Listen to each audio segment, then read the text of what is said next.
हजारों साल बाद ये आपकी जनता धर्म की ओर करवट बदली है। करवट अभी खड़ी हुई नहीं, खड़ी तो उसी दिन होगी 30 अक्टूबर को।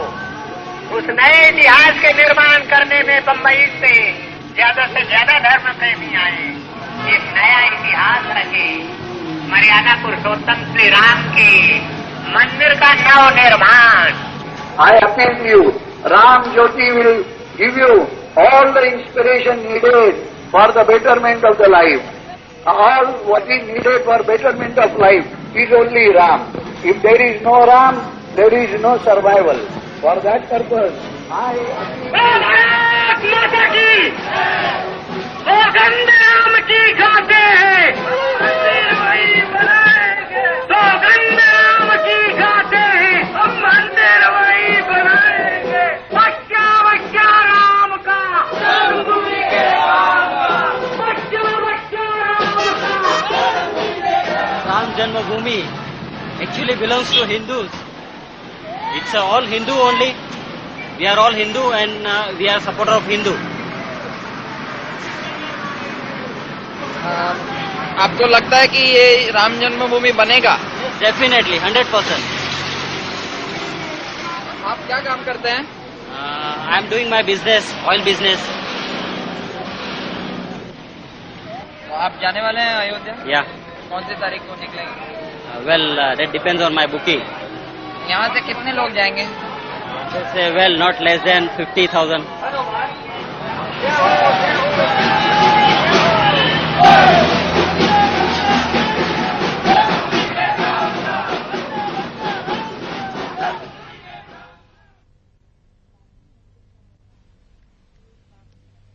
बाबरी मस्जिद का निर्माण अयोध्या में सन 1528 में हुआ। उसके तकरीबन 50 साल बाद तुलसीदास ने रामचरितमानस लिखकर राम कथा को आम लोगों तक पहुंचाया। 19वीं सदी तक अयोध्या नगरी राम मंदिरों से भर गई। इनमें से कई मंदिरों का ये दावा रहा कि राम यहीं जन्मे हैं। इस समय तक अंग्रेजों के पैर भारत में जम चुके थे, पर वे हिंदू मुस्लिम भाईचारे से अपना तख्ता पलट जाने का खतरा महसूस करते थे। शायद इसीलिए अंग्रेज इस अफवाह को हवा देने लगे कि मुगल शहंशाह बाबर ने बाबरी मस्जिद का निर्माण राम जन्मभूमि मंदिर को तोड़कर किया था। आपसी तनाव के बावजूद हिंदू मस्जिद के प्रांगण में राम चबूतरे पर पूजा करते रहे, जबकि मुसलमान मस्जिद के अंदर नमाज पढ़ते रहे। इस समझौते का अंत 1949 में हुआ, जब कुछ हिंदुओं ने मस्जिद के अंदर घुस बैठकर राम मूर्तियां रख दी। डिस्ट्रिक्ट मजिस्ट्रेट के नैयर ने दंगा फसाद की आशंका जाहिर करते हुए मूर्तियों को वहां से हटाने से इनकार कर दिया। बाद में वे जनसंघ में शामिल हो गए और संसद सदस्य भी बने। मस्जिद को सील बंद कर मामला कोर्ट में दर्ज कर दिया गया। कोर्ट ने पुजारी नियुक्त किए और हिंदू मस्जिद के बाहर से पूजा करने लगे। आज हिंदू कट्टरपंथी कसम खा रहे हैं कि कोर्ट का फैसला जो भी हो, वे मस्जिद की जगह एक भव्य मंदिर का निर्माण करेंगे। दुनिया भर से रामशिलाएं और चंदा इकट्ठा हो रहा है। उधर वीडियो अभियान मस्जिद में राम जी के चमत्कारी रूप से प्रकट हो जाने का दावा कर रहा है।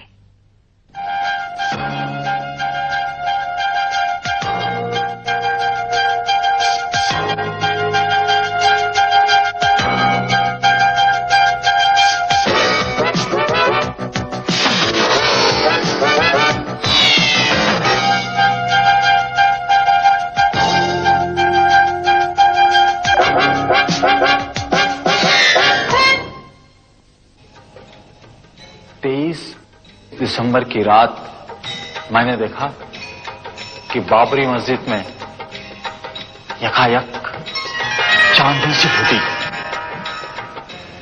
और उस तेज रोशनी में मैंने देखा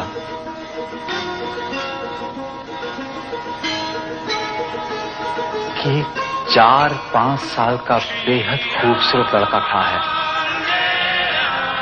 जब बेहोशी टूटी तो मैंने देखा कि सदर दरवाजे का ताला टूटकर जमीन पर पड़ा था। सिंहासन पर बुत रखा हुआ था और लोग आरती उतार रहे थे। 22 दिसंबर 1949 की रात्रि में भगवान श्री राम लला अयोध्या में अपनी जन्मभूमि पर प्रकट हुए। भय प्रकट कृपाला दीन दयाला कौशल्या हितकारी। मगर मस्जिद में हुए करिश्मे की वास्तविकता कुछ और ही है। अयोध्या में अब भी वे महंत जिंदा हैं जिन्होंने राम मूर्तियों को मस्जिद के अंदर रखा था। महंत राम सुभग दास जी महाराज शास्त्री अखिल भारतीय रामानंद संप्रदाय के प्रधानमंत्री, ये प्राइवेट महंत भी हैं और उस ट्रस्ट के सर्वाधिकारी हैं। आपने श्री राम जन्मभूमि के अंदर श्री राम लला जी का प्राकट्य उत्सव किया था। वह कौन सा डेट है, कौन सा तारीख है, कौन सा सन है, आप बताने का कष्ट करें। 23 दिसंबर 1949 ईस्वी। 23 दिसंबर 1949 ईस्वी में आपने श्री राम लला जी का प्राकट्य उत्सव किया था और वहां बाबरी मस्जिद में भगवान का अवतार हुआ था आपके द्वारा। आपके ऊपर भी कोई ऑर्गेनाइजर था?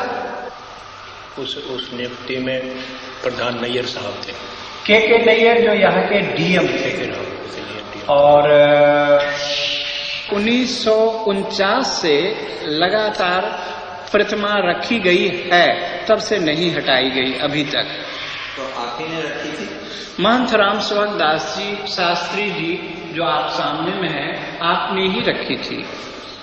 हाँ जी, हमारे और भी सहयोगी थे, केवल मैं नहीं था। तो मूर्ति रखने का काम आपको कैसे, उसके बारे में आपने कैसे सोचा? ये तो स्वप्न रूप हुआ। उस स्वप्न को साकार किया मूर्ति रख के।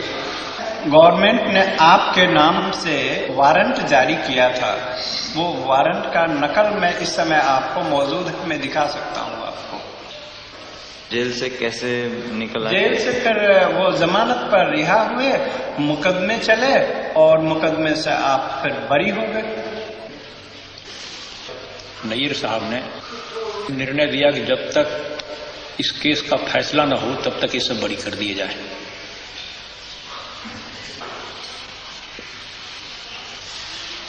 मेरा जो प्रारंभिक काम था कि भगवान राम उसमें स्थापित हों, इस सिद्धांत लेकर जितना काम करना था मैं किया। अभी बोलने पे मुझे गवर्नमेंट बंद भी कर सकती है।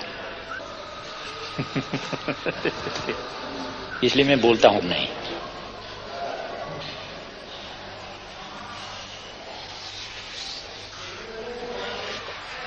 बाबरी मस्जिद के बुजुर्ग इमाम और उनके बेटे वही दिन याद करते हैं।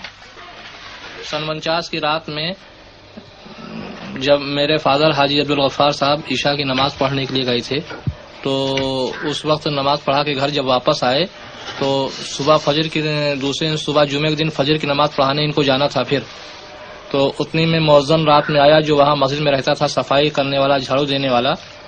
उसने बतलाया कि हमारे यहाँ मस्जिद के अंदर तो मूर्ति रख दिया है बैरागियों ने। तो इन्होंने कहा कि अच्छा ठीक है, हम चल रहे हैं वहाँ, ऐसा कैसे हो सकता है।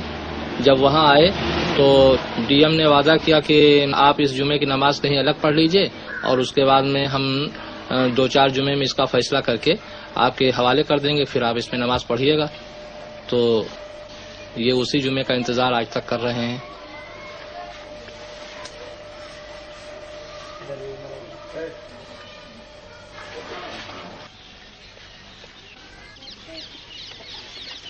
हमारे यहाँ के डिप्टी कमिश्नर साहब, जिनका नाम है नैयर। इन्होंने उसमें बुत रखा दिया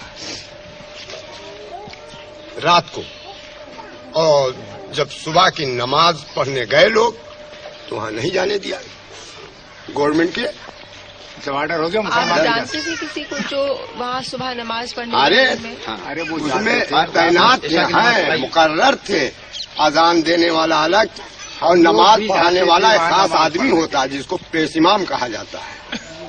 आप कभी गए नमाज पढ़ने? हाँ गए हैं। हाँ गए हैं। और आज तक आप लोग अभी यही नहीं समझ सके, अब क्या समझने आए हैं? अब तो ये मामला बहुत पकड़ गया ना अब तो साहब।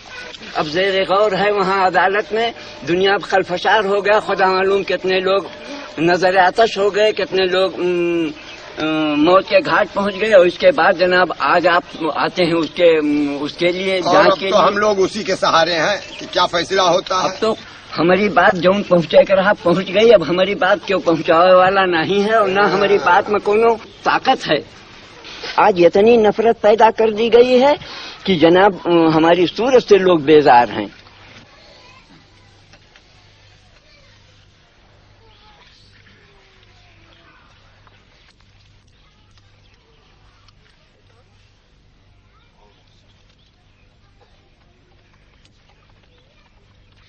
(1986) में दोनों संप्रदायों के कट्टरपंथियों को खुश रखने के लिए सरकार ने एक ओर तलाकशुदा मुसलमान औरत से रख रखाव का हक छीन लिया तो दूसरी ओर बाबरी मस्जिद के दरवाजे हिंदुओं के लिए खोल दिए।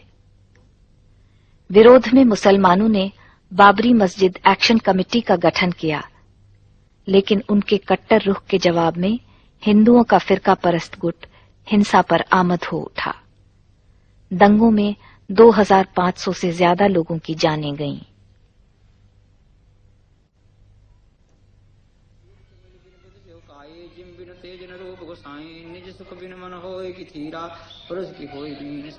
लालदास जी विवादास्पद राम जन्मभूमि के कोर्ट नियुक्त पुजारी हैं।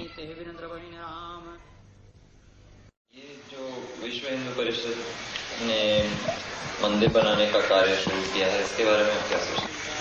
ये तो एक राजनीतिक मुद्दा है।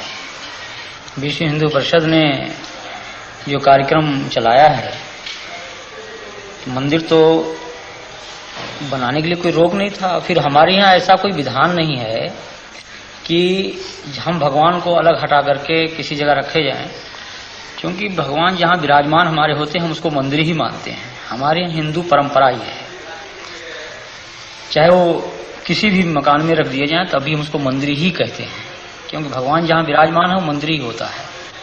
फिर अलग से मंदिर बनाने का कोई औचित्य नहीं है। अगर अलग से भी बनाया जाता तो उस इमारत में जिसमें भगवान विराजमान हैं हम उसको तोड़ना भी नहीं चाहते हैं।